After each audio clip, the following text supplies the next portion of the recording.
Salutations, salama, and warm greetings. My name is Nzai. While some may know me as Justine, for the purpose of this podcast, I'm Nzai, and welcome to the Izuka podcast. So Izuka is a Kinyarwanda word that means resurrection or rebirth. When it's used, usually it's to evoke the spirit of renewal and the idea of bringing something back to life, right? And I think this captures the essence of what I would hope this podcast becomes. Together, we'll explore the pathways that brought our world to its current state, confront the crisis of our time, and envision a future rooted in resilience, reflection, and hope. So I think we find ourselves at a crossroad, a time marked by uncertainty, complexity, and transformation. It's a moment in history that often leaves me grappling with questions about how to navigate its many entanglements. And I think with everything happening in the world, especially here on our continent, it's easy to fall into cynicism, delusionment, or even despair. But who does that help, right? So I have chosen to seek understanding. So I find myself asking questions like, how does change happen? Why doesn't it happen? And what can I do within my own limitations, right?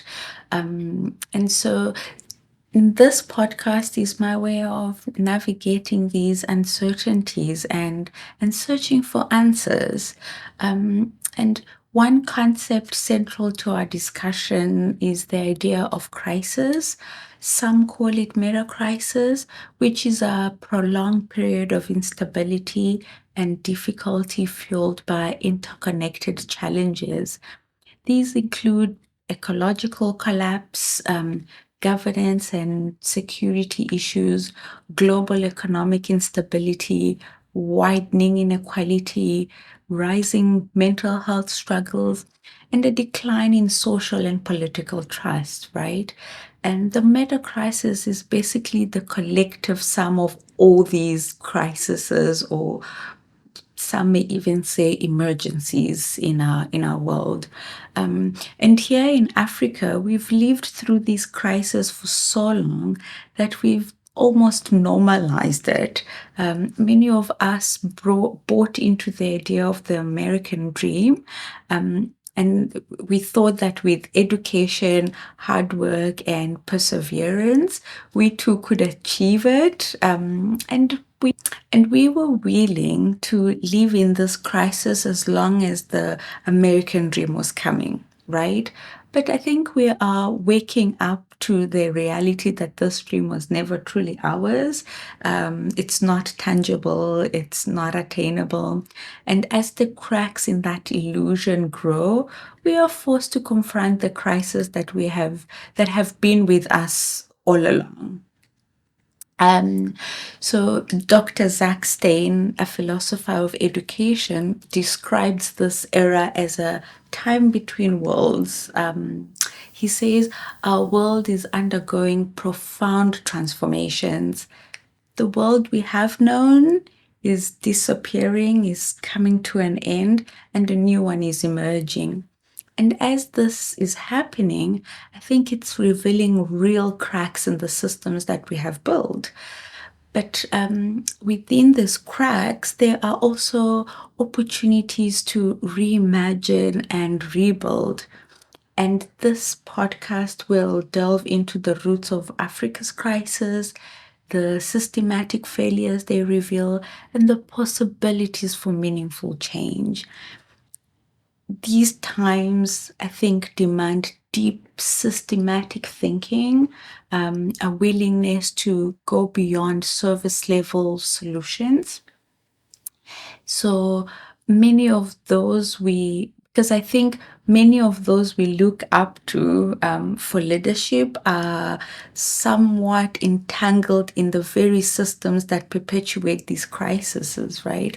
So I think it's up to us to put our thinking caps on, examine the cracks in our foundations, and find a new way forward, and find a way to sort of say goodbye to what we are leaving behind and usher in this new world that's emerging. The Crisis Response Initiative, CRI, warns that the meta-crisis represents a perilous transition from our current global civilization to an unknown future. And they say that survival will depend on building systems resilient enough to withstand the upheaval, right? So, a shift that requires profound cultural and social transformation. And I think it leaves me with questions about how, for us in the global south, what might this look like? Like, what does that mean for us, right? And so I think as Africans, I think it's really crucial that we carve out spaces to collectively understand this crisis that we're living in. And I think we need to begin with a retrospective gaze, look at our history. What lessons can we draw from our past?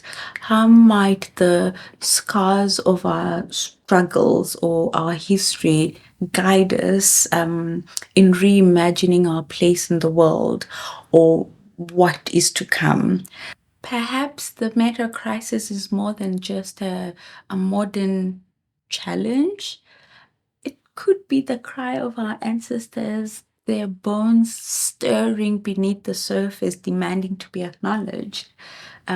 Like, for example, Buya Nehanda, who before being executed by the British in 19, in 1898, for inspiring the Chimurenga revolt in Zimbabwe, she said, "My bones will rise again.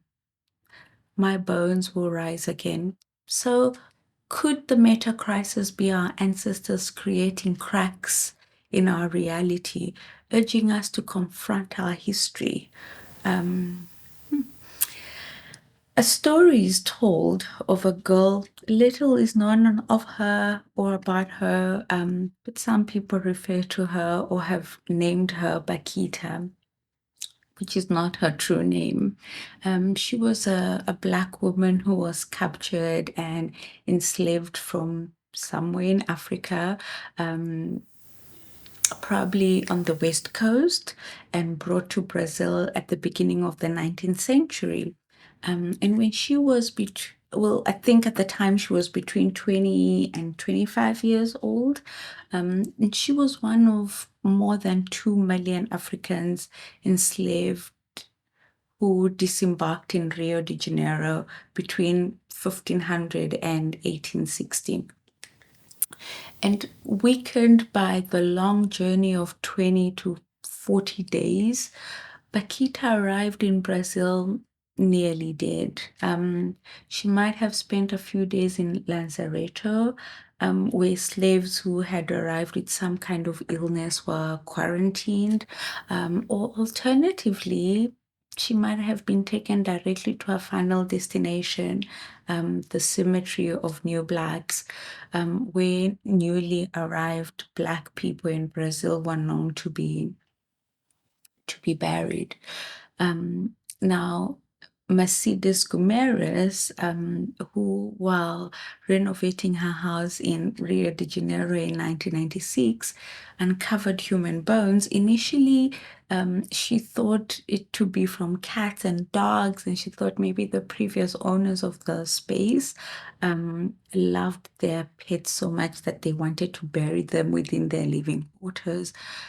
She soon realized these were remains of enslaved Africans, and her house basically stood on the site of the cemetery of New Blacks, where Africans who had arrived during the Atlantic slave trade were buried. And over the next 20 years, Gomeris transformed her home into the Institute for the Memorial and Research of the New Blacks, IPN, the only place in Brazil preserving the memory of the human cost of the Atlantic slave trade. So apparently, when she unearthed this and told everyone, no one wanted to do anything about it. They wanted that history to continue to remain buried. And she decided she was going to make it her mission to remember them, and her efforts alongside others led to the rediscovery and preservation of Rio de Janeiro's ties to this dark chapter in history. And I think this raises an important question, right? Could the metacrisis be a similar call to revisit our past and rebuild on a foundation of truth and acknowledgement? And so I'm really hoping that this podcast is an invitation to honor our ancestors, to grieve, to heal, and to imagine a new social framework. It's a call to create spaces for reflection, learning, and collective action. And as my favorite thinker, philosopher, author, speaker, Bayo Komalafi suggests, he says, perhaps the crisis we face today are opportunities to stray from the familiar and discover new ways of being. New ways of being in the world, right? And so I'm really hoping that this space can be like Mercedes Gomeris's home, an archaeological site where we uncover the cracks in our history and learn from them. Let's refuse to remain passive. Let's listen to the whispers of the past and explore the cracks where potential for rebirth lies. I think cracks remind us to get our foundations right. Usually, if we build with flawed materials or poor methods, collapse is inevitable. So perhaps this crisis is whispering for us to revisit the price of our modernity and the choices that have led us to here. We've buried too much, our shame, our pain, our truths, but bones persist. Bones don't decay.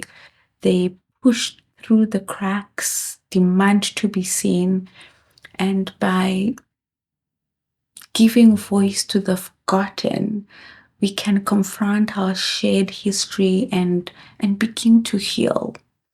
And so this podcast is not a call to despair, but an invitation to press our ears to the ground and listen closely. What are the open wounds these cracks are trying to reveal to us? What truths do they hold? What might they teach us about building a better future? Right?